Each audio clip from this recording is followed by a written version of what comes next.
BRS అధినేత మాజీ CM KCR పై Telangana CM Revanth రెడ్డితో పాటు పలువురు కాంగ్రెస్ నేతలు చాలా కాలంగా తీవ్ర స్థాయిలో విమర్శలు గుప్పిస్తున్న సంగతి తెలిసిందే.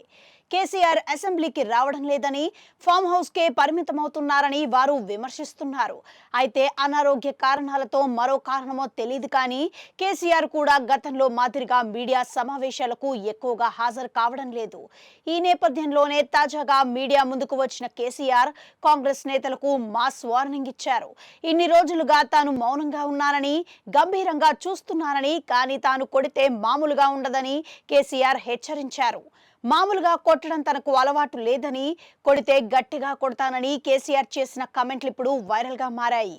రాష్ట్రంలో ఒక పథకం కూడా సరిగ్గా అమలు చేయడం లేదని, నమ్మి ఓటేసిన ప్రజలను రేవంత్ రెడ్డి నట్టెట్టా ముంచారని కేసీఆర్ తీవ్ర స్థాయిలో ధ్వజమెత్తారు. తెలంగాణలో పథకాలన్నీ గంగలో మునిగాయని ఎద్దేవా చేశారు.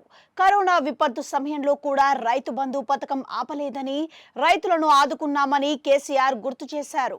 తమ ప్రభుత్వం అమలు చేసిన రైతు బీమాతో ఎంతో మంది రైతులకు మేలు జరిగిందని అన్నారు. రాష్ట్రంలో మళ్లీ కరెంటు కోతలు వచ్చాయని, మంచినీళ్లకు కరువు వచ్చిందని కేసీఆర్ విమర్శించారు. ప్రజలు ప్రశ్నిస్తే పోలీసులతో కేసు పెట్టిస్తున్నారని ఆరోపించారు. ఓట్ల కోసం ముస్లింలను కాంగ్రెస్ పార్టీ వాడుకుంటుందని సంచలన ఆరోపణలు చేశారు. ఇక లాభం లేదని, ప్రత్యక్ష పోరాటానికి రెడీ కావాలని పిలుపునిచ్చారు.